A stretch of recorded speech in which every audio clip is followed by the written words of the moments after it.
Yep. So I'll go through, different ways to earn. So you can see that this mind map, right? This comes from DeFi CeFi on how to earn use, because this is one of the ways of how you can make money in crypto, right? So of course, for those who never joined previously, right, there are many ways to make money in crypto, right? But of course, if you look at this based on the color, green is the easiest, orange is the intermediate, and red is the hardest lah. Okay, so today I'm going through this orange one on how to go through DeFi or CeFi platforms to earn extra coins, right? So staking, yield farming, and liquidity providing. Okay, so first of all, staking. So staking, very straightforward. So when you stake a coin, right, you put the coin into a platform. So for example, DeFi or CeFi platform, and then you get rewards through the validation process, right? So because when you stake the coin, right, the coin acts as a proof of stake for that specific blockchain, right? So for example, when you stake Ethereum so for Ethereum, right, there's a Ethereum 2.0. So when you stake that, right, your coin is locked in, and then that Ethereum is actually providing proof of stake, right? So it actually helps the whole network to process. So when there are new buyers or sellers coming into the platform, right, it helps to validate their transaction. So that's staking, right? So nearly all cryptocurrency has a consensus mechanism, right? So this means that there's a system that verifies the transaction on their ledger. So for example, Ethereum, right? And then you are rewarded by staking your coin because your coin actually helps in the verification. Okay, and then of course you are paid You are paid the transaction fee. Okay, and then you are paid in proportion based on how much crypto you stake. So there are different ways. So for CeFi, you can stake on Binance Earn, Huobi Earn, FTX, and etc. And as for DeFi, there are some DeFi DEX. They call it DEX, DeFi Exchange, for example, DYDX.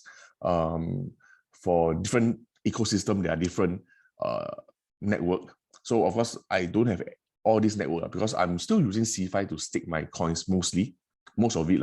But of course, I'll be moving them. If I have any more platforms, I will let you guys know as well. So that's staking. Then what is different between staking and yield farming? Right. So staking is the most basic way, right? Yield farming is slightly more intense, slightly you can get higher returns, right? So yield farming, right? So you can see the description, right? You allow your coins to be used. So it's very similar to staking, right? But more intense, right? So here in yield farming, right, is the same logic, right? You also put your coins in, you also lock in your coins, right? So you allow your coins to be used, to be facilitated in a transaction. But yield farming, right, usually works in decentralized exchange. Okay, and then this is what they call providing liquidity in a liquidity pool through yield farming, right? So you put up your coin in the decentralized exchange, and then instead of your coins just providing a proof of stake or helping the system verify transaction, right, you actually provide liquidity, right? So you allow other users to borrow or to trade crypto through the stake coins that you are providing.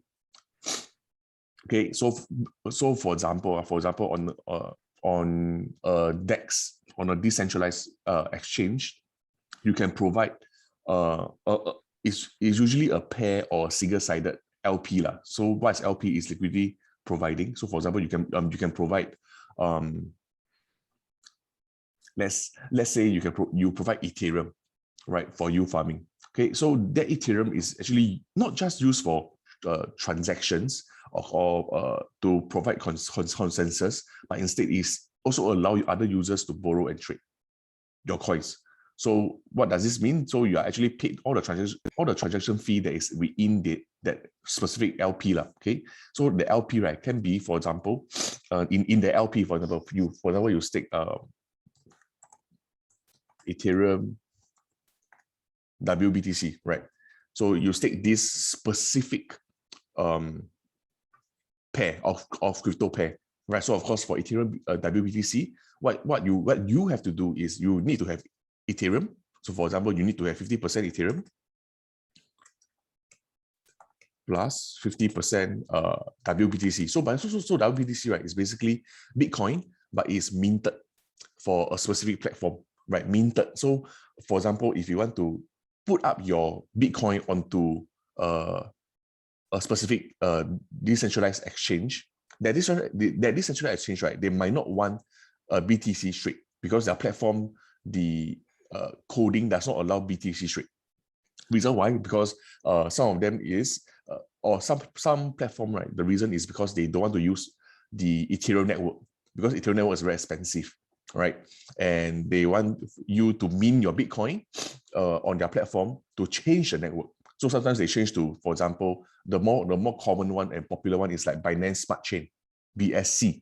So they want you to mint the Bitcoin into another network whereby your fees, right, can be cut from Ethereum network. Right now, the fees can be $30 to $150 per transaction. So it's fucking disgusting because due to how the ERC20, which is the Ethereum network, works, there's always congestion now, right? So the fees are disgustingly high. But for BSC, Binance Smart Chain, is very, very low or in comparison, right, is very, very low to Ethereum network. So which is why there's this minting thing, right? So don't be surprised when you see, right, there are like very ridiculous kind of minting, like just that WBTC is very normal already. Sometimes you will see what STEDV, BTC, sorry, STEV, BTC, or very, very long names, but it's basically a minting process. And of course, some platforms, they allow you to mint twice. So what it means is you mint your WBTC on this platform, but there is another U farm, right? For example, WBTC is I can't remember which platform, but there could be a platform on top of this platform, right, that congregates all these minted coins and then they remint again. So for example, there could be AWBTC. Okay. So it can get longer, and of course you face some risk as well because you need to unmint. You need to unmint twice in that sense to get back your Bitcoin. But usually, some platforms, they have this kind of mechanism, right? Because they want to help you. So for example, for this platform, right? For example, AWBTC, right? They tend to have what we call a U aggregator. So a bit more chim really. But essentially, right, what it means, right, is that these platforms, right, they, instead of just, in layman term, right, instead of just getting one U from the specific liquidity pool, right, it gets the most optimized U from different liquidity pool, so that you get a higher return. Okay, so I won't explain more, of course. I don't know the exact term. I know the idea of it, right? But it's a bit hard to explain. So for this, I will explain another time in detail. So a bit complicated but essentially it's just that right? So yield farming is basically you are putting up a pair of currency, or you can also, so some farms also allow you to put a single-sided pair, which means you can put just for example, Ethereum without a pair. So very rare for you to just put Ethereum, but nonetheless, there are still some farms that allow you to just put up one specific cryptocurrency, and then you earn all the fees within that liquidity pool. All right. So of course, the rule of thumb is when you are putting up your cryptocurrency into a liquidity pool, right, you always put into a LP liquidity pool with the highest volume, or TVL, right? So highest volume of TVL means there must be a lot of people putting their coins onto that pool itself. Reason why is because you want them to have a lot of transactions. Volume is for transactions. TVL is for liquidity. So TVL is a total, if I'm not wrong, it's total volume or total LP within that pool. So for example, if you see some of the liquidity pool, right, for example, Ethereum by WBTC, sometimes you'll see that they'll put a value like for example, 300 million. Okay, so this amount means, right, there is liquidity, And if you want to cash out, right, or you want to admin your Ethereum WBTC, right, that is liquidity. So I always suggest to go for higher TVL, which is the total amount of liquidity pool, and of course the highest volume based on transaction. So this is to allow you to enter and exit in size, because you don't want to reach a situation whereby, is the liquidity pool is very thin, so or there's very little volume, so you don't really earn much in transaction, because you are earning transaction fees or within the LP in the liquidity pool. So you realize that this yield farming and staking, right, is very, very similar. It's very, very similar, but just that the usage is different. So yield farming, right, actually the returns, it ranges from 10 to 100 to 200%. Of course, I've seen higher, like maybe 300, 400%. And that returns, right, is usually based on how many LPs are there in the pool. So for example, if the pool is 100% and the amount of LP that you provide, right? So for example, your Ethereum and BTC, right, takes up 80% of the pool, which is huge, for example, which is huge, right?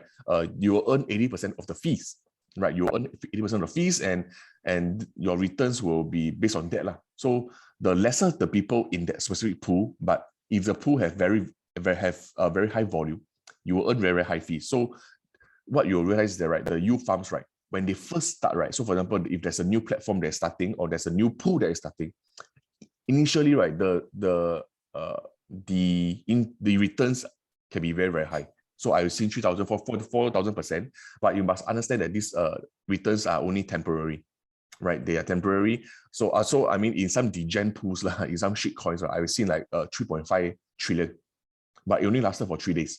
But it's good enough. So it's like usually I farm, I get the coins, then I dump. The kind of usage. Okay. Then of course, the next part will be liquidity providing, or some people call liquidity mining. So it's still the same concept, right? So liquidity mining and yield farming are also the same concept, just that liquidity mining, right? Let me see. Okay, sorry. One part for yield farming, right? When you stake Ethereum / BTC, right? Most of the time, right, in the farms, right, you are earning the whatever you are stake. So for example, if you stake Ethereum / BTC, what happens is you will earn both Ethereum and WBTC. Okay, so this is just to take note of that. So you earn this in terms of the fees, you earn Ethereum and WBTC. But for liquidity mining, right, slightly different, because instead of just earning Ethereum and USDT, right, for example, if I stake Ethereum / USDT, right, you also earn the platform coin, because they want you to have that coin in order to get more cash, so that it is to incentivize you, right? So liquidity mining, very similar to yield farming, right? But on top of just earning the localized coin, you also earn the platform coin. So for example, there's a platform called Compound. Compound is one of the biggest DeFi platform on the market, right? I think they recently crossed, I think, 90 billion worth of liquidity on their platform, right? So it's freaking insane. Okay, then so when you stake, for example, when you stake Ethereum and USDT on Compound, right, you actually earn. So it's very similar to yield farming. You earn Ethereum, USDT, but you also earn Compound, their coin. So what's the use of Compound, right? So of course, it is to incentivize you, because Compound has a value to it, and some people they get a Compound, they sell it for cash, right? They convert it to cash. That's one. The other one is that some people hold Compound because it gives them governance, right? Because Compound, the coin itself, is a governance token. So what it means is that they allow them to vote for change within the platform, right? So Compound is a decentralized platform. It is built by the community, right? So by holding the Compound governance, you can actually send in what they call the vote for changes, right? Like you are sending a whitelist to say, I want this product, I want higher fees, whatsoever, then everyone will vote together, whoever that has the Compound coin. Okay, and then what's the strategy for liquidity mining, right? So usually it involves AMM, so which is a automated market maker.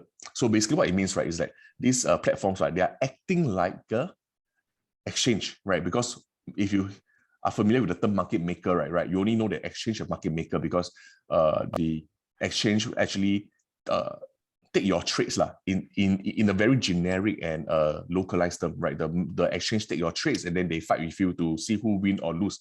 But in this sense, right, the AMM, right, automated market maker, right, it actually is like what the word says, automated, right? It's an algorithm that allows the platform, right, to facilitate trading or exchange of currency pairs. Okay, so for example, when you were to stake Ethereum /USDT, right, what it means is that you allow the users on the platform, right, because you are putting that that currency up for liquidity, right? So you allow other traders to actually trade those assets. For example, if they want to swap Ethereum to USDT or USDT to Ethereum, right, at a stable price, because you provide that coins already, right? So there is no lack of demand or supply of that specific currency of Ethereum and USDT. So you allow them to trade at a stable price. So for example, if Ethereum is 3,800 USDT, right, by having more Ethereum and USDT on the network itself, this allows better transactions, right? So the spreads are not so high because there's a lot of supply within the system. So of course, as the supply grows, the price only get more stable. And then what do you earn? You earn the trading fees lah. So for example, when I go to Compound and I want to swap my Ethereum for USDT, essentially I'm using your Ethereum and USDT for the swap, right? Just to provide the liquidity, and then of course you earn the fees lah. You earn the spread or whatever fees that I incur. Okay. Then of course for liquidity mining, right, there's a risk lah. So for example, when you stake coins like when you pair two coins, there's always a risk of impermanent loss, which is this. So some people call it IL lah, right? Impermanent loss. So this one quite not very complicated lah, but essentially, right, you must know that when I pair Ethereum and USDT, right, it is always in a 50-50, like what I mentioned above, right? So for example, I need 50% Ethereum plus 50% USDT. Okay, so for example, Ethereum is 50 USDT, for example lah. So I have 50 Ethereum coins and plus 50 USDT. So one Ethereum is one USDT lah, right? So just for example, okay, I know it's not that lah. If it's that, then we all but just as example, so what happens is, right, when you put your LP, right, or you stake Ethereum /USDT on Compound, right, you need to provide 50 Ethereum coins and 50 USDT, right? Straightforward, right? Because it has to be a balance. So what happens when the price of Ethereum, right, move up? Right. So what happens when the price of Ethereum move up, right? What will happen is that the system will still try to balance out this LP. Okay. So what happens? So for example, if Ethereum now, instead of being $1, right, now Ethereum is 2 USDT. So instead of 1 USDT, Ethereum is now 2 USDT. So what will happen? So what will happen is that the number of Ethereum in your platform, in your account, right, or in your LP, right, will become 25. And then your coin will maintain the same. So this is to ensure that the balance is always the same, right? Which is 50 USDT, 50 USDT. So of course this happens when the price of the volatile asset, so in this case Ethereum, right, rocket too fast, then you will face this kind of impermanent loss. So impermanent loss, right, is unrealized loss, right? Because you are facing loss on the LP itself, but it's not realized, because it will only be realized when you were to break the LP, that liquidity pool or that currency pair of Ethereum /USDT, when you break up to individually, right, or when you break up to Ethereum and USDT. But if you don't break, right, it's always an impermanent loss. It's not realized, right? So then of course I ask myself, then which idiot will want to stake their or do liquidity mining, like stake Ethereum /USDT on any platforms, because you confirm will be faced with impermanent loss unless you are saying that, you know, instead of staking a volatile asset with another volatile asset, you are staking USDC / USDT. Then of course it won't, right? Because these two are these two are essentially stable coins. They are always pegged 1:1, or most of the time 1:1, right? So then of course in this case there won't be any impermanent loss. But if you look at the returns for USDC / USDT, right, most of the time also not very high, right? It's actually better to stake it separately in CeFi, the decentralized exchange, or centralized crypto interest-bearing accounts, for example, Whole Knot, Celsius, BlockFi. Okay, but of course some people, they are very sell on DeFi. They really don't touch CeFi at all, because I mean that's the purpose of coming to blockchain or to cryptocurrency anyway, right? But of course to me is I chase the highest yield. I don't really care CeFi or DeFi for now, because the amount of money I have not much too, right? So that's that. So then what is the incentive for staking, for example, a currency like Ethereum / USDT? Because Ethereum price will confirm will move, right, whether up or down, right? So of course, if it moves down, then you actually get impermanent profits, because you realize that if you sell the coins, you get more coins now, right? But of course, most of the time people look at the coins to move up. Okay, so then what is the incentive, right? The incentive is, if you were to provide Ethereum / USDT, right, you realize that you are also earning the governance token, and that returns, right? So these returns, right, it can range, right, from 25% to, as in to, I would say XXX, because there's no limit on how much returns you can get. But from what I see, usually 25 to 100% per year, right? So it's a APY, APY or APR. So APY is basically cheap. One of them is compounded. Can't remember APY or APR, right? So I'll just put this both, right? So 25% to no limit, because the limit is really dependent on the platform and how many LPs are being provided and how big your pool is. Or yeah, right. Because like mentioned, if the Ethereum / USDT that you have, right, takes a huge majority in the pool itself, right, because of how big your amount is, right, then you will get most of the fees, okay, and of course based on the volume as well on the platform. Okay, so you realize that, right, you can be faced with impermanent loss, and then of course there's a calculator of teaching you how to calculate, okay. Let me see if I have that calculator.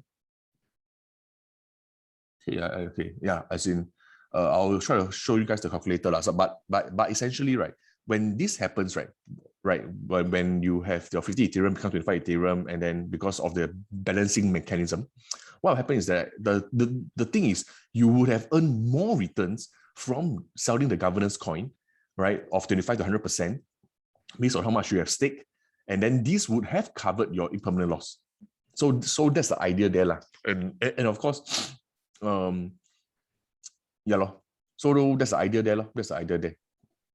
On, you know, why some people still want to go to towards the impermanent loss. So I calculated based on the calculator, right? So of course my this, if I'm not wrong, is quite accurate because I saw it on YouTube, but in any case, there is a impermanent loss calculator, and then the calculator itself, right? Okay, let me just try to find the calculator, because I think it's quite important to show you guys what is the okay, let me see, to show you guys what is the loss, the potential loss. So to 50 to 25 Ethereum, right, it sounds fucking scary, but actually it's not that much in terms of the losses, right? So okay, let me just try to find calculator.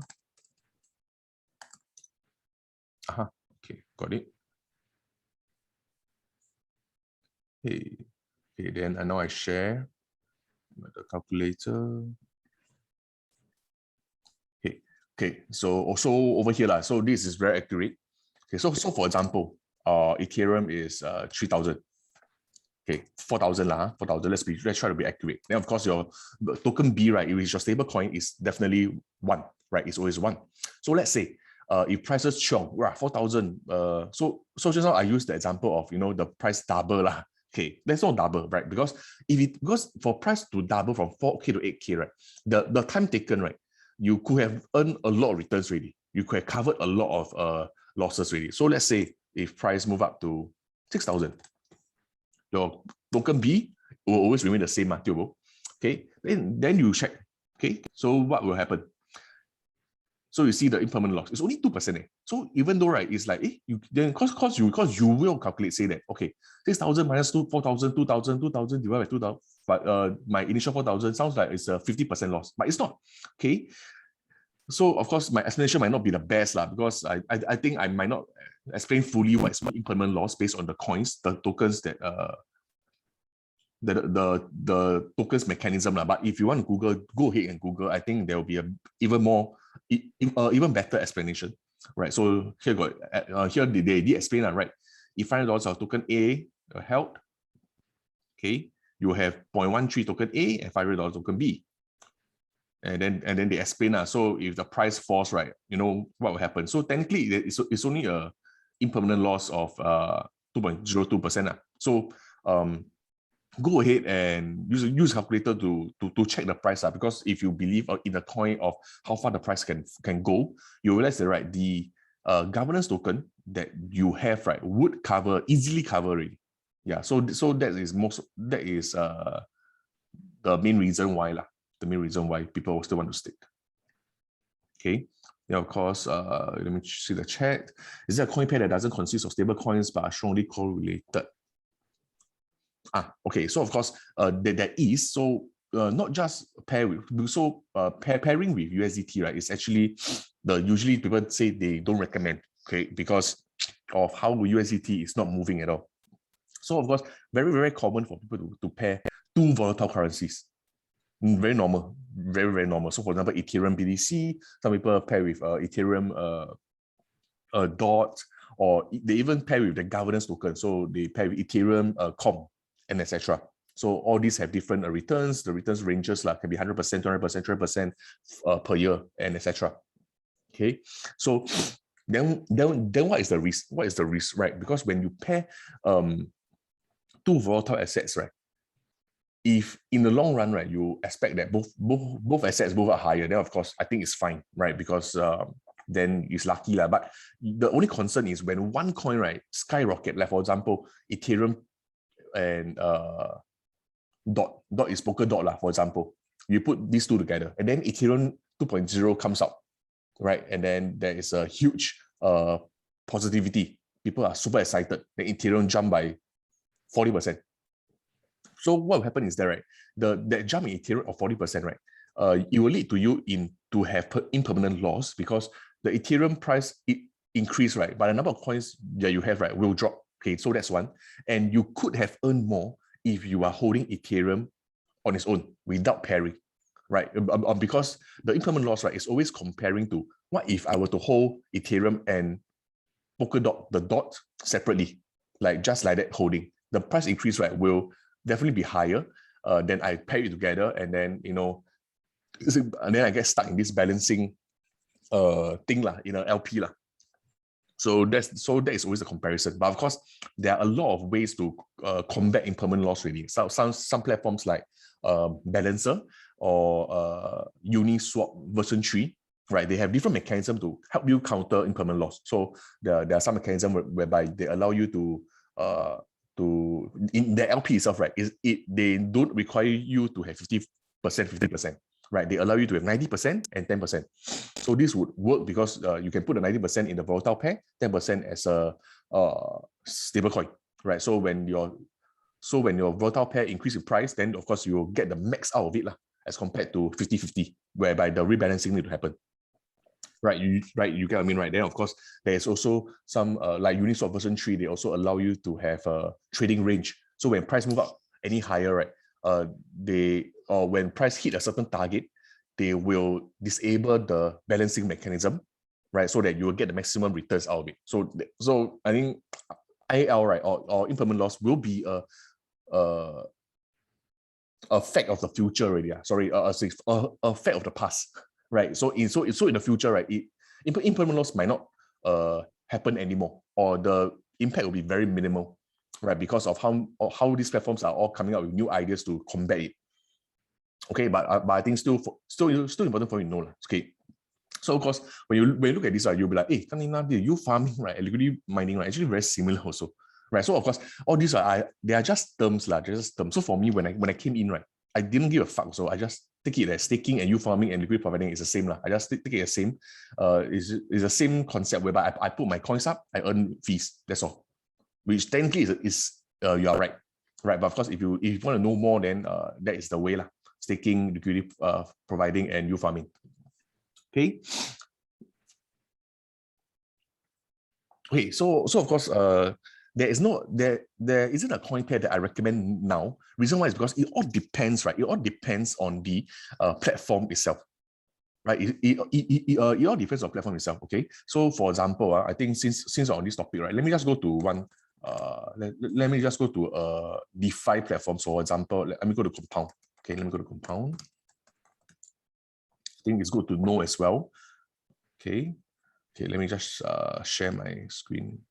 Okay, so so no worries. I will go to the Luna staking as well. I think that one quite important as well. Okay, sorry. Wait. Compound. Okay, so this is called the Compound platform, right? So then I click to the app. So usually I use through my phone one, right? As in, but it's still the same. So all these DeFi platforms, right? For example, Compound, right? They need you to have your own wallet, right? So which is why I asked you guys to open a wallet through MetaMask. And of course, some of you guys who are holding millions of dollars, then I will suggest you guys to buy a Ledger. Ledger is like a cold wallet, an external wallet. It's like a USB you plug in, then that's your wallet, right? It's something like that, right? So MetaMask. Okay. And I need to wait to log into my MetaMask. So all these wallets, right? They are usually a Google extension if you are to use it on a desktop. Okay, but of course for phone, then it's an app. It's an app. Then for example, my MetaMask app itself, they actually have a browser for me to go to these platforms, and then it connects me Yeah. So I use a few. So there are MetaMask, they are like Trust Wallet, but you realize, right? All these are just the it's like a gateway, but the wallet can be the same. Okay, so the wallet can be the same. So the thing is, I only have one wallet, but I use like a TrustPal SafePal I use MetaMask I use many different gateway to enter. But essentially, it's the same because behind the gateway, right, is still my wallet. All right. So just to let you guys know, then of course, MetaMask.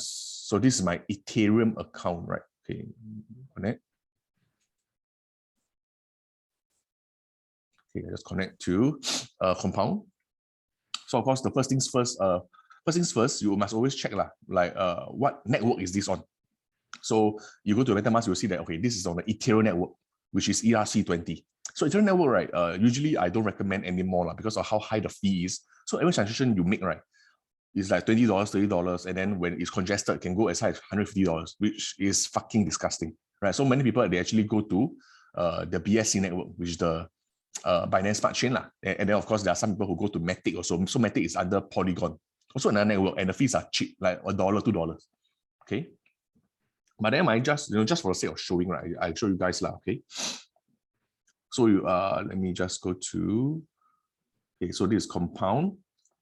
So you over here you can see that there's the supply and borrow market. So of course borrow is for you to borrow, but usually I don't suggest as a newbie to borrow because you are essentially leveraging.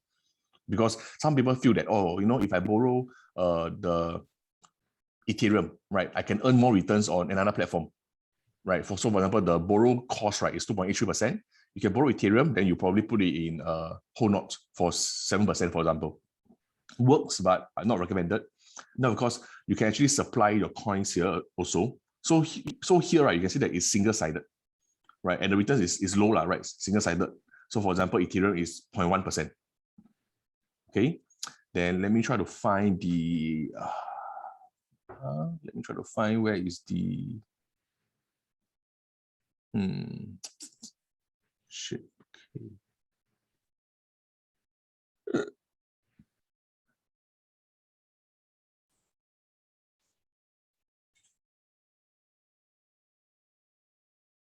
Okay, this platform don't have. Okay, wait, sorry. maybe not compound. Let me go to if. So compound, right, is a lending and borrowing. Lending and borrowing platform, right? So maybe it does not have the. Okay, let me try to find. Just to show you guys an example, just to show you guys an example. So this compound, Ape, all these are one of the biggest platform. Okay.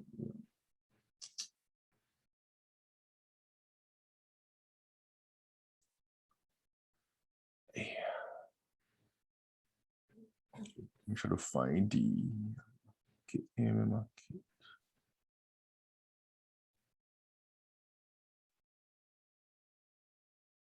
Okay, then of course every time you come in, you have to connect.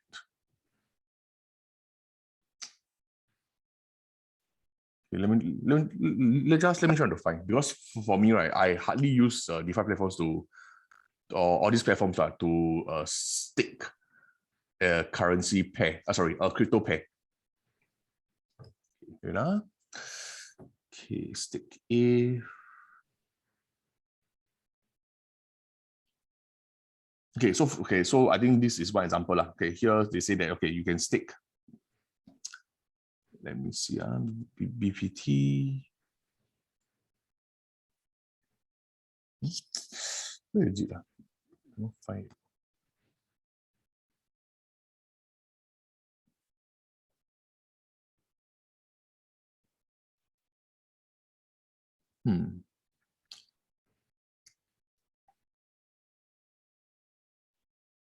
Okay, never mind. I will show you guys next time. The stake, for example, if you stake, then you can earn. Okay, I think I know one. I know one. Okay, sorry. I don't want. Okay, so if and compound, right, because these two are lending and borrowing platforms, so they don't have the liquidity mining component to it. Right, they don't have the liquidity mining, so they are very more straightforward. They are more of you stake single-sided LP, and then very straightforward. What we do is, we give you returns of maybe 0.1%, 0.2%, very low percentage, but then we borrow that out to other people. Okay, so this one confirm has belt. So of course, another risk that you are facing. So you can see a belt, right, is they also have a few networks. So Binance Smart Chain is the best Binance Smart Chain. Okay, then of course you have to connect to the Binance Smart Chain wallet. So technically MetaMask also have the Binance Smart Chain network, but some platforms, right, they only accept Binance Smart Chain wallet. So a bit dumb because technically it's the same wallet, but just that it's a different gateway, like mentioned, right? So but nonetheless, I just create just for the sake of it. So what I said, just create all these platforms or accounts or whatever, because you never know when you need it.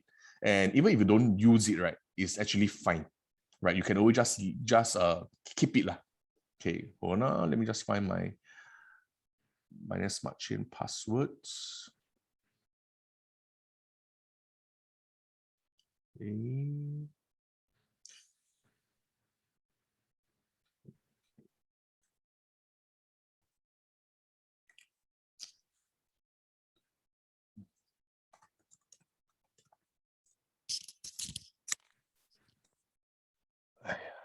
Sorry, give me a moment. Because everything I use, right, is usually through my phone. So my phone, all the password is already embedded. So they only need my thumbprint.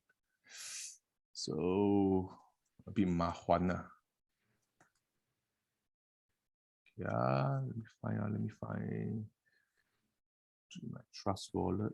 Okay, Trust wallet is the same. Okay. So of course, if you guys have any question, you can type it in first while I'm finding all this Kalina password. Okay.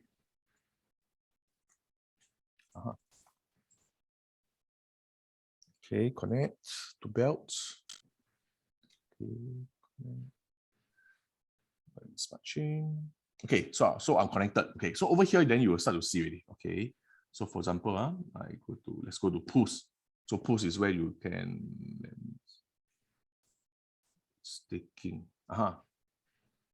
Okay, so staking here, you can see some of the coins already So for example, you can see they have WBNB. So it's basically the minted BNB. So BNB is a Binance coin. Then you can put it together with Belt. So Belt is their governance coin on this platform. So this platform is Belt.finance, right? So you can put this as say LP, and then that's the returns you earn, no? 70%, 70.25% per year. Okay, then you go in, right? Then you can see the first thing you can see is the TVLE, TVL. So that is how much is already put into this WBNB/Belt, the LP. So there's already 38.6 million of it. Okay, so volume wise you cannot see because volume it depends on how popular the platform is, right? Depends on how popular the platform is. But nonetheless, then this is how much you can stake lah. So first you must approve that LP first. You approve already, then you pay a fee. A fee could be $1 or $2. Then what happens is that you can stake both BNB and Belt. But of course you must stake it in accordance lah to 50%, 50%. Like I mentioned, in value. So for example, if BNB is $300, Belt is $1, then you need to stake $300 worth of Belt for this. Okay, and then of course, as the DeFi platforms progresses, right, they are not just youth. The youth farming, right, has become more interesting because for the pools, right, you need to, for example, so for example, just now that pool that I show you, right, that BNB, this the WBNB/Belt, that pool, right, this liquidity pool, right, the thing is that you need to claim the returns periodically, and whenever you claim the returns, right, there is a fee, right? So that might not be ideal. So then they came out with something called the vaults. so in the vaults, right? Okay, so in the vaults, right? Okay, let me see. Okay, so in some vaults, right, they also have a currency. To put it simply, the vaults, right, they auto compound the returns for you. So you just put in. So of course some vaults, right, they have LP as well, but here just happen to we don't see it lah. But some vaults they have LP as well, which is a cryptocurrency pair. And here, right, instead of you needing to claim your returns, right, they auto compound the returns for you so that you don't need to incur the fees. The fees are auto counted, and you don't need to keep coming in and claim lah. Then you delegate your returns. So for example, if you get belts and a BTC as a reward, then you need to redelegate or restake this reward in. So you realize that you incur the fee twice. But what the vault does, right, they just keep whatever you get a return, right? They minus off the fee and then they recompound without incurring the second fee. Okay, so that's just a bit more on vaults. Okay, so then I will stop here, go to Luna. All right, so that part, right, on this whole platform, right, is a bit too much to add into today. Okay, so let me just go to. So I will go through the all these compound finance all these different DeFi, lending, borrowing, yield farming, vaults platform in another day. Okay, so maybe not today because that one I need to do some research because there are so many platforms, and then you realize, right, the returns on these DeFi platforms are not very high one. Okay, most of the time the CeFi platforms, right, might provide a higher returns, but of course you have to find a balance between security and counterparty risk. Okay, so now is Luna. Okay, Luna.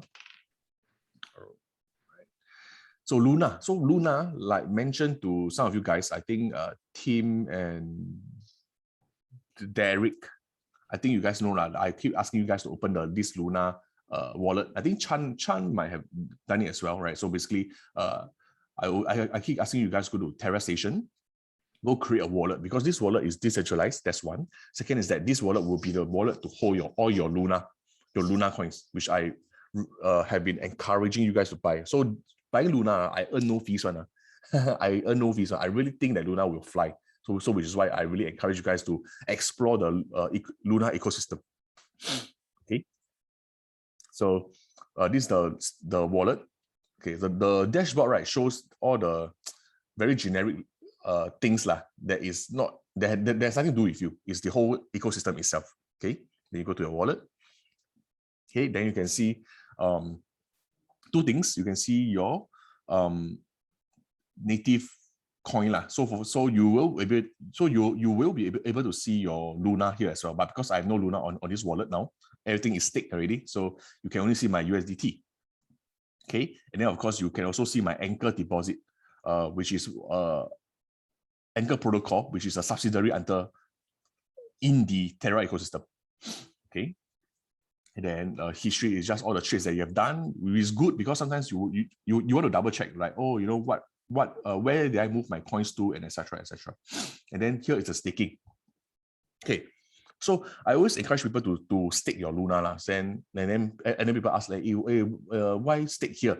Okay, so the first thing they ask is, why stake here when I could have staked my Luna in other places that get me higher returns? Okay, so I can tell you straight, right, here, right, is one of the best way to stake, not because of the returns, okay, for a few reasons. Like, one is that there is airdrops. So in the Luna ecosystem, right, there are always new projects coming up. Okay, there are always new projects coming up. Okay, let me just try to find the. Where is it? Okay, yeah. So like I mentioned, there are always new projects coming up, and then these new projects, right, usually for them to get into the Luna ecosystem, right, they always love to do what we call airdrops. Okay, they like to do airdrops. So for example, based on how much you stake in this ecosystem, they will provide airdrops for a period of time lah. Okay, so some they do it for 2 years, some they do it 3 years, some they do it for one time airdrop, and etc. But doesn't matter, because these airdrops, right, they actually give you the coin itself for whatever protocol there is. Okay, so for example, let me just show you. I will share again. So I have this website that shows me all the airdrops that is available for me. Right, so over here you can see that currently there are 4 live airdrops: the Anchor protocol, the Valkyrie protocol, Pylon protocol, and Mirror protocol. Okay, so these 4 sorry, yeah, so these 4 protocols, right, there is within the Terra ecosystem, they provide airdrops as well. So what it means that based on how much coins you have provided in or staked in the system, you get more coins lah, basically, on each platform. So each platform have different usage, right? So for example, the Anchor protocol is a lending borrowing platform, allowing you to earn as high as 19.5% on your stable coins. Okay, and then we have the Mirror protocol. So Mirror protocol is basically a synthetic asset marketplace. So for example, in Mirror protocol, you can actually buy or sell US stocks. But of course, essentially, you are just buying the price lah. But it tracks the US stock prices, and then of course there are incentives as well. So when you do a long on, for example, Alibaba, they also give you returns in terms of their Mirror, their MIR, their Mirror coin, right? And this coin, right, the returns, right, can be as high as 30% to 60%, just to long or short. So it's quite sick lah. It's quite sick lah. And this is the main reason why the Do Kwon is the SEC wanted to have a chat with Do Kwon, not because they had any problems or had any issues or crossed any lines within the financial regulation, but because just to know more, right? So they have no proof lah. They actually, so if you read the law letter, right, they actually just asked him to have a chat with his lawyers about, to see whether he can provide more info on the Mirror protocol.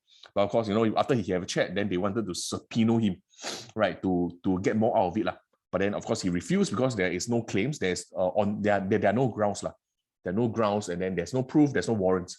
And the commission, the SEC, the commissioner, right, or the commission, right, they did not have proof as well. So which is why we have this issue lah. But technically, even if the Mirror protocol gets banned, right, in US, I can simply tell you, like, it will not affect the Luna price, or it might affect a little, but it will not affect as much. Reason why is because Mirror protocol is just one of the protocol that is on the Terra ecosystem. So if they ban Mirror protocol, right, it is as easy as just removing the Mirror protocol out of the Terra ecosystem, and then lives goes on. Okay, life goes on. So, and this mineral protocol, all these protocols, right, they are technically not created by the founder of Luna, which is the Terraform Labs based in Singapore, right? They call it TFL, lah, but the founder is South Korean, right? So technically, he didn't create all this. He created the Luna ecosystem. All these platforms are created by other people. So you realize that all these protocol, right, they are community built, right? It's DeFi community built, and no one person holds the majority of the coins. Okay, so these are the ways that you can claim all your airdrops. Okay, let me just move back.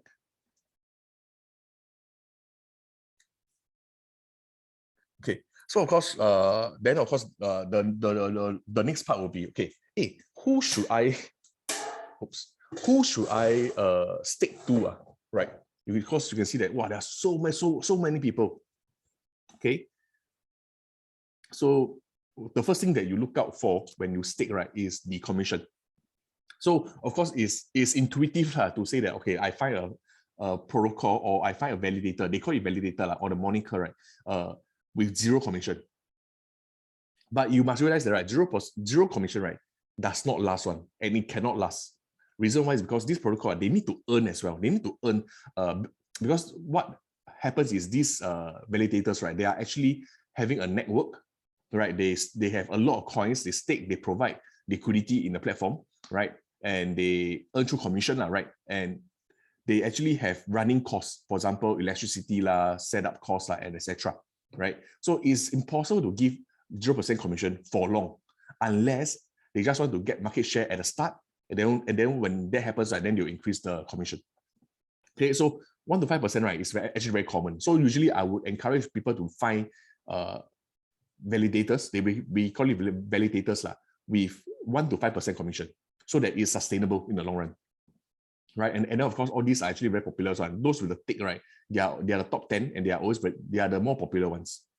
And then why I'm sticking a lot on Terra's protocol, right, is because Terra's protocol itself, they are validator, but they're also coming out with a protocol which is called Terra's protocol, right? So the name of the moniker, it can be any name, but because this platform, they are also coming out as a subsidiary of Terra ecosystem. Right, so not just being a validator, they are also coming out with their own system. So they are, if I'm not wrong, they're coming out with NFTs, and then Talis is the coin that will be used to trade NFTs on the Terra ecosystem. So for now, they are going to do a snapshot soon. So what it means is, for example, 1st November, they will take a snapshot of all the addresses that is staked under Talis protocol, and then they will be doing a one-time airdrop to these Luna addresses that are staked under the Talis protocol. Okay, so that's a snapshot. So a lot of different ecosystem, not just Terra, other ecosystems, they also usually do snapshots whereby they want to incentivize and reward investors who are staking early, who are staking their coins in the whole ecosystem, and this is to reward them for that. So I'm just waiting for the Talis protocol, and then the Orion money, right? They are also having a snapshot. I think they already have the snapshot already. Okay, so Orion money is basically they are. If you check the Orion, right, in the Terra ecosystem, right, they also have some upcoming products which is even more sick. Because if I'm not wrong, Orion, right, instead of, because currently for Anchor protocol, okay, never mind, a bit out of the thought process, but I will show you guys, then I'll explain why Orion money also quite huge and upcoming protocol. So just now the airdrops that I show you, right, there's like maybe 4 airdrops, and then there are 6 different protocols that's currently on the Terra ecosystem. But if you go back to a Telegram chat, right, I actually dropped one image, right, showing that there are at least 20 to 25, right, different protocols that will be joining the Terra ecosystem by the end of next year. Okay, so what this means, so when there are more protocols coming, right, for whatever reason, because they are just solving a specific problem. So for example, Anchor protocol is solving the lending and borrowing problem, and then Talis is solving the NFT problems, and etc. Right? They all have a solution for something. So when there are so many protocols happening, right, next year, right, up to 20, if I'm not wrong, 2020 to 25, this means that there will be a lot of adoption. And if you have read the article that I sent, right, about Luna the potential price of Luna, right? Within that article, right, it also wrote a piece on what is Luna, because Luna is essentially a function of UST. Okay, whenever there's a UST created, right, the same amount of Luna is being burned off. Okay, so this means, right, as more people start to use UST as a stable coin, more Lunas will be burned off, and this actually increases the price of Luna, right? And so can explore more. So which I'm very, very big on Luna, right? I'm very, very big on Luna. I really believe that Luna can reach $70 to $80 by the end of this year. That's one. And then, of course, I truly believe by the end of next year, easily $200 to $300, because the ecosystem is so huge, and we haven't really seen an ecosystem that is as big and as cohesive and as DeFi, which is decentralized, as Luna itself. All right, and the thing is here, right? I'm not I'm not for selling you anything, because the thing is, if you buy, then you earn. If you don't buy, then it's up to you also, because I don't benefit from it, right? And the fact is, right, even if you buy, right, you also won't push the price any higher. Even if you are will, right, because the market is actually is a big market cap already. So even if you come in and you buy, like, wow, buy 4,000, you won't move the price much. So it's not for you to come in and wow, to push the price for me, right? Not exactly, but because I really believe in the ecosystem. Okay, so that is where you can stake, and then once you stake, right, you actually get rewarded. So over here you can see that I stake 1,004 Lunas, and then I'm rewarded 0.3 Luna currently so far. So this is after 3 days of yes. I'm not sure the duration, but this Luna, they or the returns, the rewards is actually given to you every few hours. Yeah, so it stack up pretty fast. And then you can see, right, you don't just get Luna, you also get other stable coins. So for example, KRT is a Korean stable coin.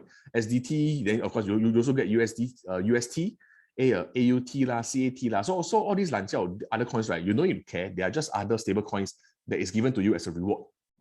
But usually what other people do is they use these other coins, right, as a way to pay for the fees. So when you realize that, right, when you swap, for example, you do any transaction here, for example, you swap UST for Luna, right, you are always incurred a fee, right? So for example, so you are always incurred a fee. So you can actually choose to pay your fees in the specific, in all the Lanjiao coins, which is the KRT, all these little coins.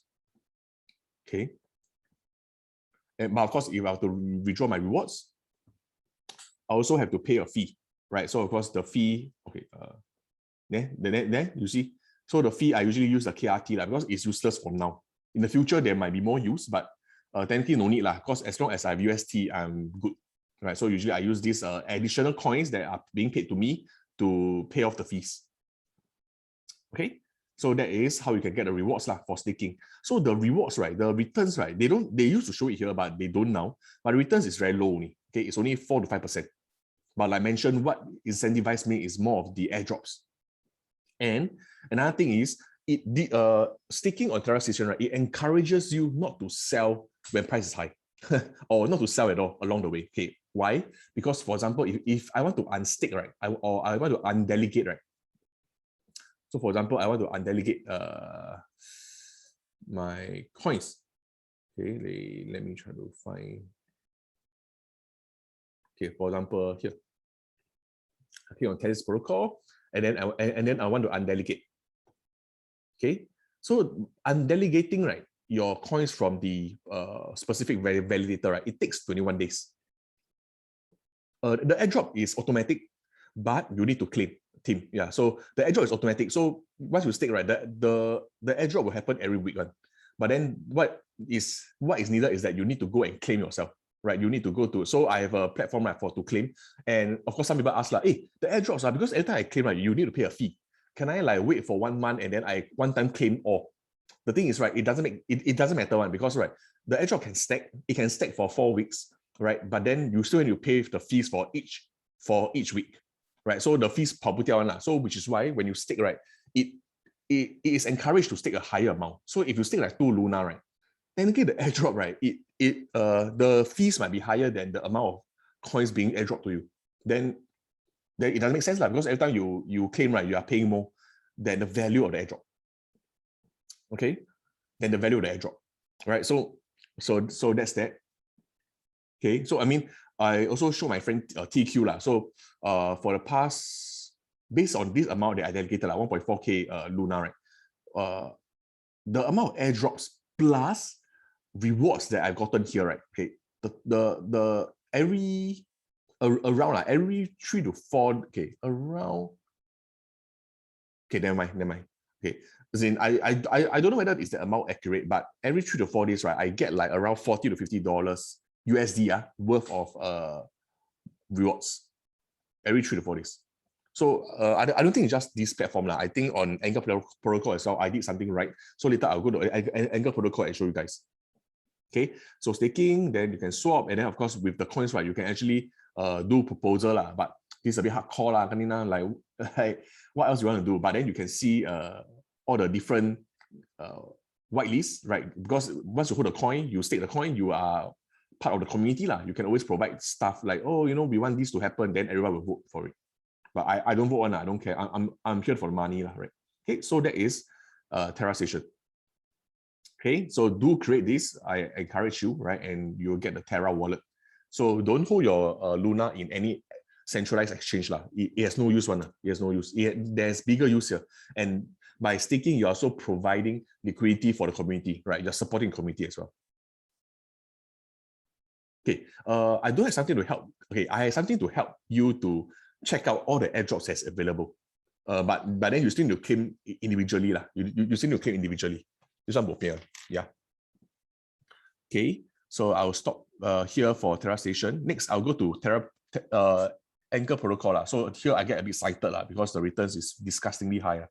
Okay, and let's go Anchor Protocol. Okay, I just shared this. I think this is good. Okay, of course, let me know if I'm boring you lah, because I really think this is fucking helpful. Okay, so this, I will share with you guys this. This is the Terra Analytics, and then it shows you all the airdrops that's available. Okay, so for example, Anchor Protocol, you can see the next snapshot lah, because they are paid weekly. So the next snapshot is 28. So what does a snapshot mean? So when a snapshot happens, right, it means that they take a snapshot of your account of how much coin you have, right, and then once they take a snapshot of that, and then they give you the returns. So some people say that, oh, this means, right, I don't need to hold my coins within the platform because I just need to wait until the snapshot, the time that I put in. True, but the thing is that there are not a lot of places you can put all these coins anyway, and wherever you withdraw or you deposit, right, you incur a fee lah. So it doesn't make sense actually. So it's better to just keep it in. So for example, an Anchor Protocol, so I click claim. Okay, so now there's no airdrop because the airdrop is happening in another 3 days, right? So I exit. Okay, so first things first, let's go to the Anchor Protocol. So Anchor Protocol is a lending and borrowing platform. What happens is that a bit complicated lah. Just go Google, right? I think I sent the Sigley article in the Telegram chat as well. So go read. I think they did a very, very good analogy and explanation of how does the Anchor Protocol works. All right. Then let me move on to, okay. So this is the dashboard. Okay. Nothing much that concerns you like, except the Anchor, the ANC price lah. Now it's 3.3. So when I enter, right, I was very lucky lah. I've been accumulating since June, July. So like $1, $2, $1, $2 worth of ANC, both of airdrops. That's one, right? And then all the details that is available here. So it doesn't really concern you much. As it gives you some details. For example, like UST, right? They tell you that, okay, now you deposit UST, you're getting 19.49% returns. Fantastic, right? Good. So of course, this is good lah. And then we go to my page. Okay, so then you can see, okay, this is the amount that I have staked. 31. Okay, sorry, wait, no. This is the total value, sorry. And then you can see that this is a claimable ANC that I can claim, which is 8 ANC lah. So you can see the ANC is already $29 already. So this is like 2 days ago. So 2 days ago I claimed one, so now I can claim again, which is worth 29 UST lah.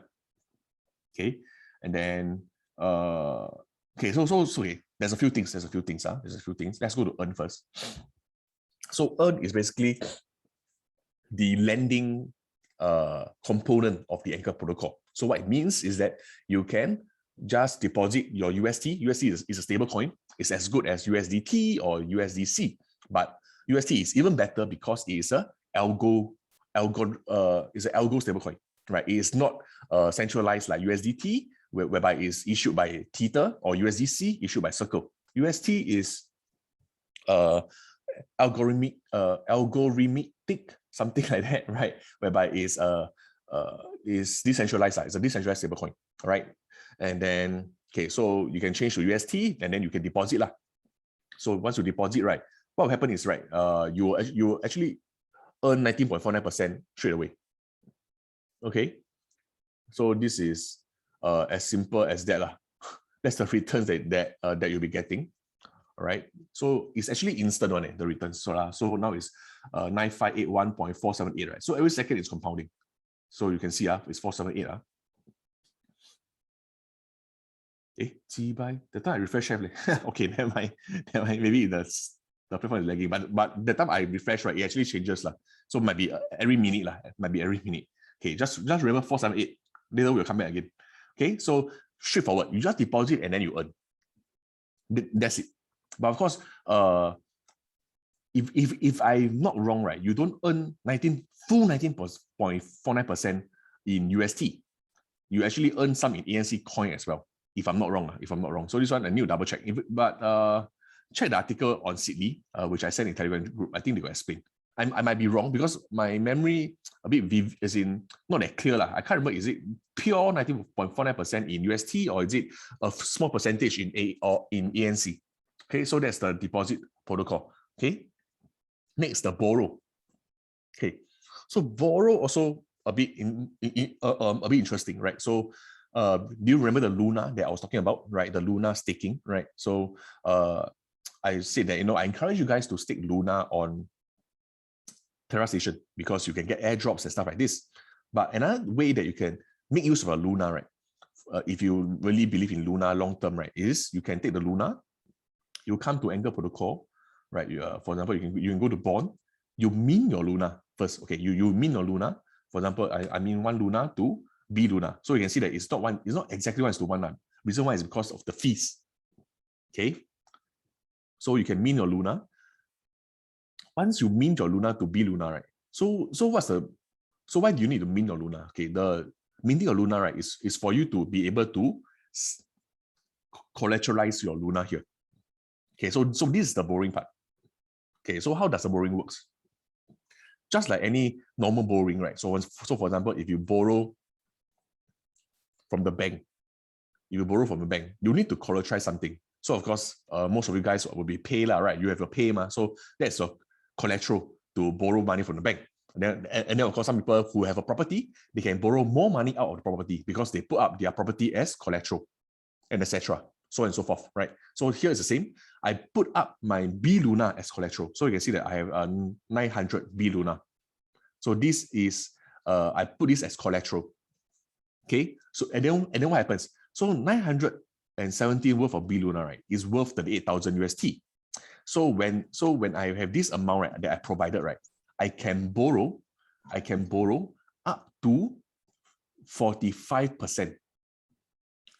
Okay, technically it's 60%, but 60% is the margin call already. So anything above 60%, right, is margin call. So they always recommend 45%. So now I'm at 45.09 because Luna is falling a little.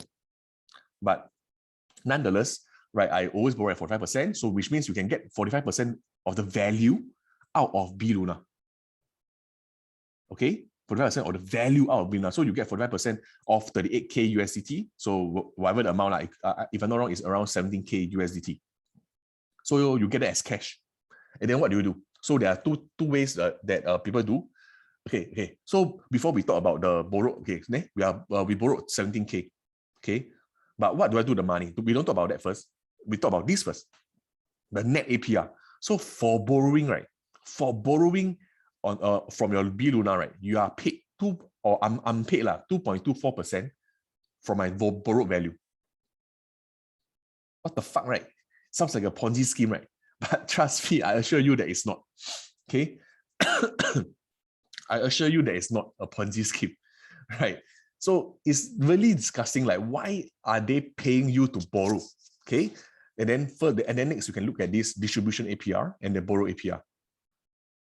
Okay. So when you stake your B Luna, right, what it essentially means, right, is that you are putting out your B Luna to the anchor protocol. Okay.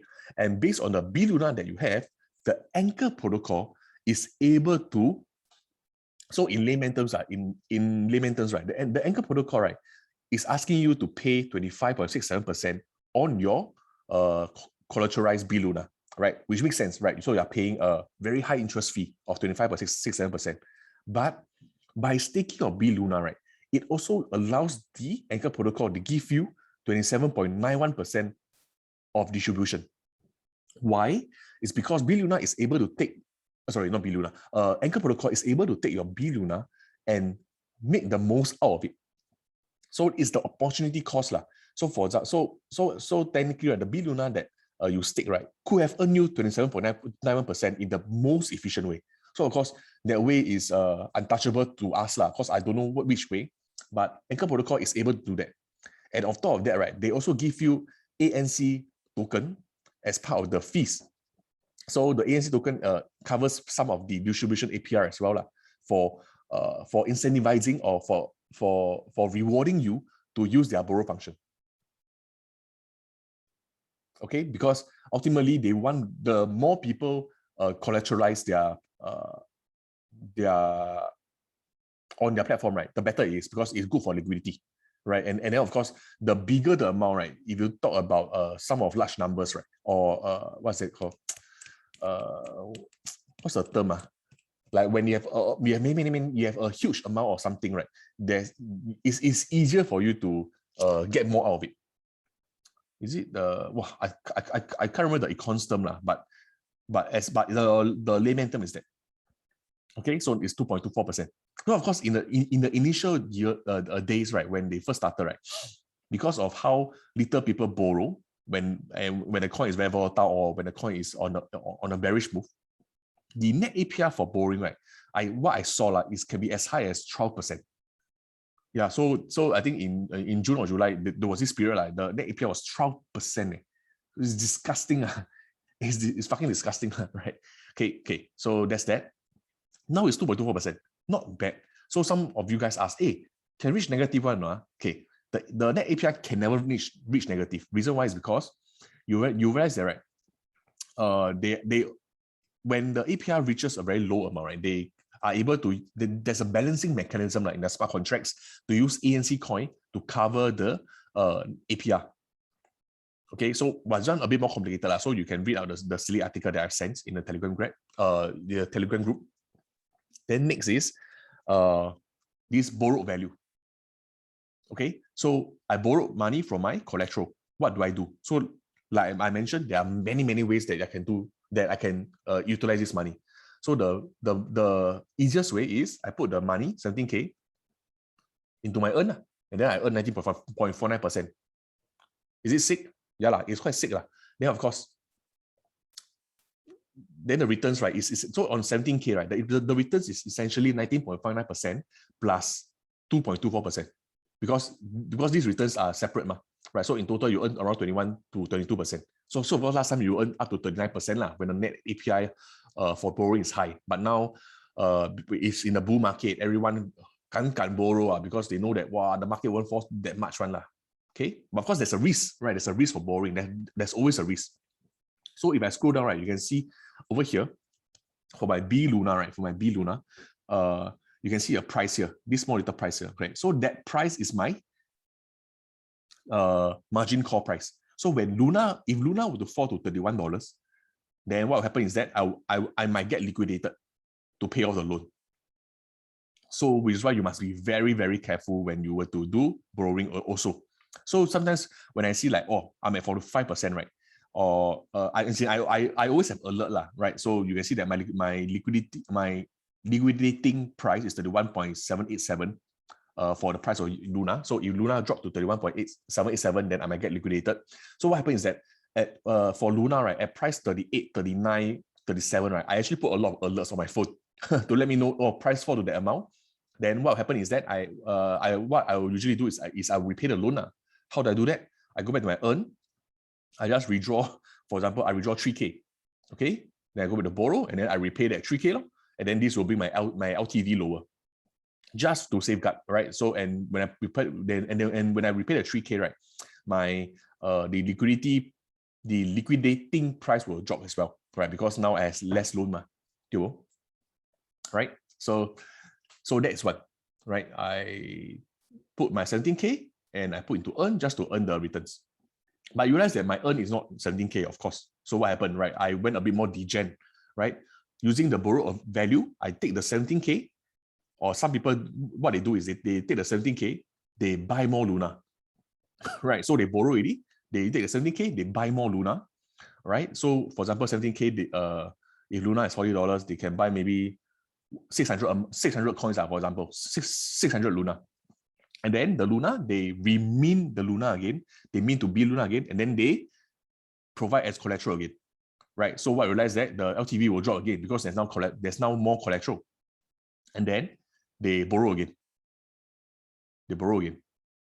Then on top of that, right, once you have the amount of whatever you borrow, right, they will go buy more Luna again. Then they rinse and repeat until they max out.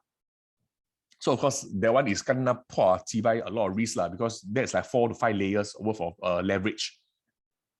If the market is on a huge bull, right, it's fine. Or if you have a lot of spare cash for liquidity, like for example, if you have 20K worth of UST that you always put here just for liquidity and you need the money soon, right? And then it's fine, right? You can max out this leverage part. But more than often not, I would suggest, you do 2 to 3 layers is enough. Because any more, right, it's a bit scary. So you need to manage very, very well. Okay, you need to manage very well. But essentially what you're doing is that you are squeezing every cent out of the Luna that you have. Okay, you are squeezing every cent out of the Luna you have.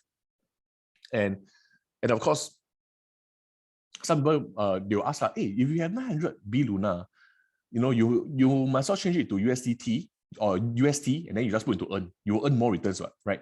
But the thing is, I want Luna. I believe in the appreciation of Luna. I don't care about UST. UST will always be 1:1. I don't care, right? But I want the volatility. I want the appreciation. So which is why I'm more invested in the Luna or B Luna, which is the minted Luna in this sense. And then the next part is that you can see there's also bonded Ethereum. Right. So the Anchor protocol, they are actually introducing more coins that allows you to mint. So we have the Ethereum so if you have Ethereum, you can also take your Ethereum, come here, and then you provide to borrow. It's the same. But of course, because essentially the opportunity cost is that you are losing out the potential rewards if you were to stick your Ethereum in, let's say, whole knots, 7.2%, or you stick your Ethereum in Ethereum 2.0 network, maybe on the C5 or whatever, right? So the returns is around 7% also. Okay, so that is the potential loss of returns in terms of the Ethereum coin, because the rewards is in Ethereum, right? So it compounds. But if you decide that, hey, all those are not attractive, right? You want to put here and provide, right? Yeah, it's possible also, because technically, right, if you were to provide the Ethereum here, right, and you get 45% of value out of it, right, that returns, right, earn based on the 19.5%, right? Yeah, it could be more than what you are essentially earning from the rewards mechanism, for example, Ethereum 2.0 or whole knot itself. It's possible. So it really depends, because it depends on whether you want more of Ethereum or do you want more value out of it, and then the value and then that cash, right, you can buy other coins or you can rebuy Ethereum again. So it depends, right? So you see where I'm going. So if down the road, right, they are actually there is in the governance token, right, or in the whitelist, right, there is already plans to introduce like Polkadot, Solana, and more coins into this, Bitcoin also into this collateralized or collateral list. So when that happens, right, more people will put their coins here because ultimately they are holding for long term, right? They are holding for long term. They are not looking to sell, so they don't mind minting the coin just to hold. And then and this way, right, it prevents them from selling or having weak hands, because there's a lot of steps to unmint your token or your coin, right? So it helps them also, like, in a way to just ensure that they keep holding and not liquidate because of some little price fluctuation. Okay, so that is that. And then of course, when more collateral lists get introduced, more people will come to this platform, and when they do transaction on this platform, right, everything is in Luna. So ultimately, Luna is king, right? Luna is king, not USD is king. Luna is king, because everything, once the Anchor protocol or any other protocols, right, get a lot of recognition or adoption, right, Luna price will increase, because everyone need to use UST to buy the different tokens, and then they need Luna for transaction fee and etc. Right. So that is for Anchor, right? And then of course, you can mint your B Luna here. Okay, then of course for governance, right, because you are being paid ANC coin as well. So similarly for governance, you can also get returns, right? So for the ANC coins I don't usually cash out straight away, because I also believe that the Anchor protocol will grow. So when the Anchor protocol grow, right, the coin of Anchor protocol, or the Anchor coin will increase as well. So like I mentioned previously, when I was playing around with Anchor protocol, it was only, I think, $1.50 or 180 the price of the coin. And then I've been staking. I just restake, right? I just restake lah. You can just stake. I restake the Anchor coin just to provide liquidity for the governance. So the returns very low, but to me, I don't really need a coin lah. I just want to get as much coin as possible, because I believe that the price of the coin will increase. All right, so I can stake, and similarly I can also provide liquidity mining, right, or liquidity pool, ANC/USDT. So likewise, there's a risk of impermanent loss, right? Do you remember the term impermanent loss? But what covers that impermanent loss is the APR, because APR is 52.78%, which I'm earning in terms of ANC and UST, right? So the 52.78% APR, right, will easily cover any potential impermanent loss, because price for the last 3 months, right, increased from 180 to 330. Sounds like a 50% increase, or close to a 50% increase, but in theory, it's not, because impermanent loss is not calculated like that. Remember the calculator that I showed you, right? So at most, it's a 3 to 4% impermanent loss. But the returns I get in terms of the number of ANC coins and UST I get, right, from this liquidity, from this LP, right, it's already 52% per year. You just divide by 12, divide by 4, right? You can calculate 1 week I get how much. Yeah. So that's for the governance. Okay, bond, and then I explain the borrow as well. The earn, right? So yeah, so I get, yeah, you see 478, right? Now it's 524. Yeah, so yeah, it really compounds every second, but the platforms take some time to refresh, right? So daily I get 5 USD, weekly 35, monthly 155, and etc. So of course, I actually encourage you guys, if you have any, I mean, it sounds a bit degen, right? It sounds a bit degen as a friend, right, to tell you, hey, fuck the traditional finance, right? Like putting your money in Sing Life, like putting your money in your UOB 36 or your OCBC 360 what DBS multiplier then they ask you, you meet 4 criteria, we give you 1%. Hey, fuck them, man. Like, it's cock Don't, like, to be honest, once you are in this environment, right, or this ecosystem, right, you realize that, hey, the banks are just disgusting, because they are just eating your use. Because if a DeFi platform, right, that is supported by the community, right, can give this kind of returns, right, the banks are just fucking disgusting. They're just fucking disgusting. They are just eating your use. So for me, right, I have close to 0 amount, right, in any of the banks, in Sing Life, in any interest-bearing accounts. So I might have kept like a few thousand for rainy days, but ultimately, all my money, all my savings, right, or whatever, right, is all in Anchor protocol or other platforms, just to get the returns. Like even Whole Knot, right? So if Anchor protocol is a bit complicated, right, use Whole Knot. I think it's fine as well, right? Even though it's centralized, it's a CFI, right? Because one person owns a company, but it's fine, right? It's giving good returns. And in the bull market, right, these companies survive now. They've been around for a while already, right? BlockFi, Celsius, Whole Knot.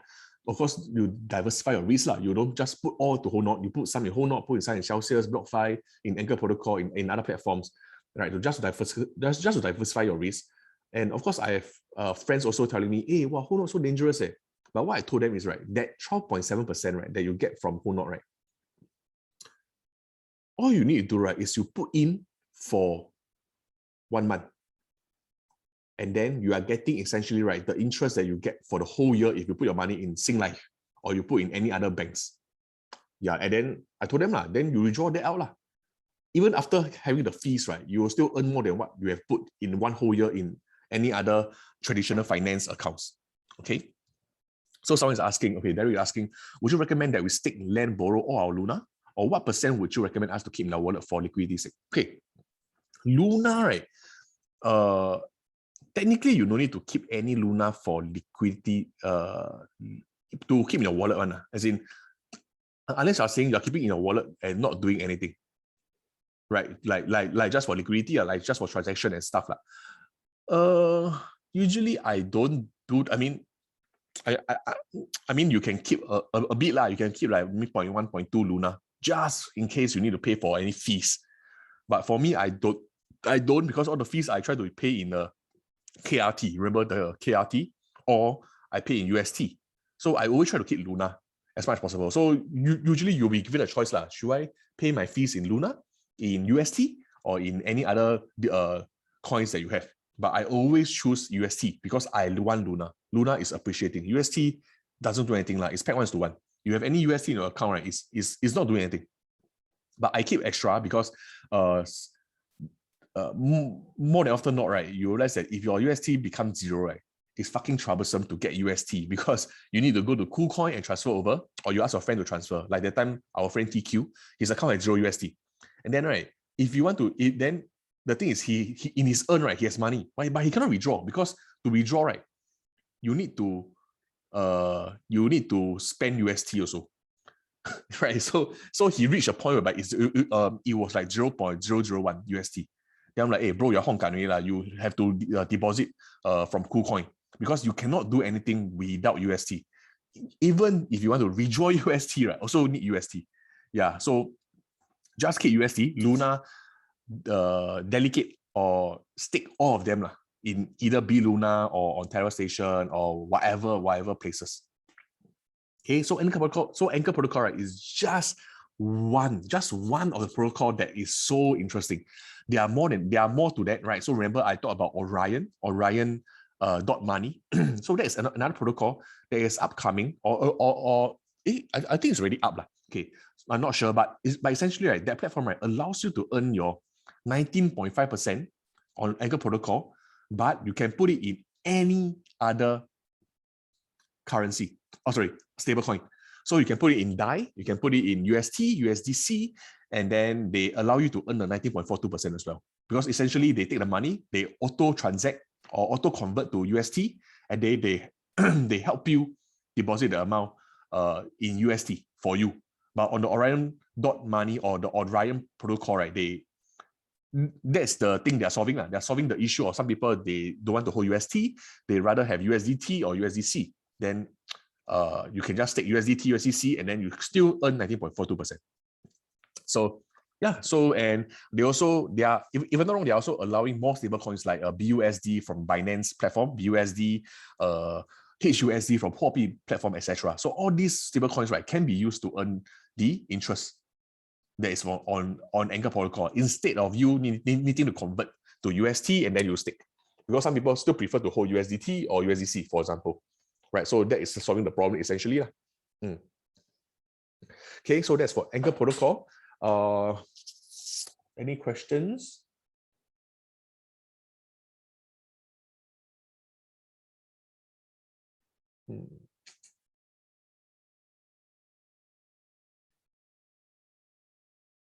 Okay.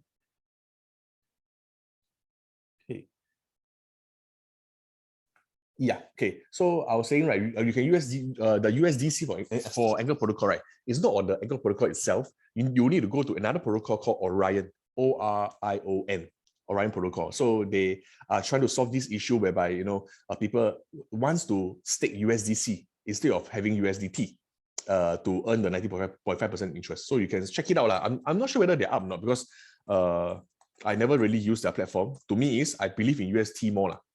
or just Google Orion, Orion protocol. Yeah. So I mean, I believe in UST more because it's decentralized compared to USDT or even USDC, because they are all facing issues with SEC, with the as in, you get what I mean lah, right? All the problems there whereby they don't have the 100% back cash. Yeah. So UST seems safer. Yeah. Okay. Yeah. So that is for Anchor protocol. Wow. Okay. How long is it? Well, it's been 2 hours. See, but it's 2 hours. Yeah, it's been 2 hours. Okay. I will probably stop here. Okay, no problem, bro. I'm stopping too. Yeah. Okay, so thank you everyone for joining. Hope that I answer some of your questions. This is just one protocol. So like I mentioned, right, if you have seen my airdrop, right, we still have the Valkyrie, Pylon, Mirror, Loop Markets, and Star Terra and Nexus protocol. So many protocol. I would definitely say all these protocol have a very specific usage, and the solution is very, very interesting. You guys should check it out. So just Google it. Google what is Valkyrie, what is Pylon. Mirror, I know, is synthetic assets, right? Synthetic assets whereby you can actually buy or sell US stocks, US stocks based on these synthetic assets and stuff like this. And STT, if I'm not wrong, Star Terra, if I'm not wrong, is a gaming platform, gaming protocol. Loop Market is a DEX, a decentralized exchange. So for you to transact your coins and buy coins instead of going to Binance or FTX and etc. But still not very mature yet. So you can wait, right, for it to be slightly more mature. Then of course Nexus and stuff like that. So like I mentioned, there are 20 more protocols happening next year. So do check that out. Okay, and before you all leave, one more thing, right, is that the burning of Luna, right, will be happening in 3 to 6 months time. Okay, so the Luna always have this burning mechanism, right? So this is like a deflationary mechanism to ensure that Luna supply does not increase too far, right? So all the extra Luna that is created during the fees, right, or during the period whereby UST is created, right? Because every Luna, yeah, I can't remember what's the exact words lah, but basically Luna is will be burning soon. So when Luna is being burned off, right, what it means is that Luna will be sent to an unknown address, and you all can check out what is the burning of token means. But simply say, right, supply will be constrained and price will shoot up 3 to 6 months. Right, so I expect it to be 3 months, which coincide with my expectation of Luna doubling. So we shall see. All right, so thank you everyone, and that's all. Okay, I hope that you guys learned something, right? Thanks, Chan and Derek, for joining, and team as well. All right, I think team left already. Okay, thank you. I will see you guys next week if possible. Okay, bye-bye. No problem. Bye-bye.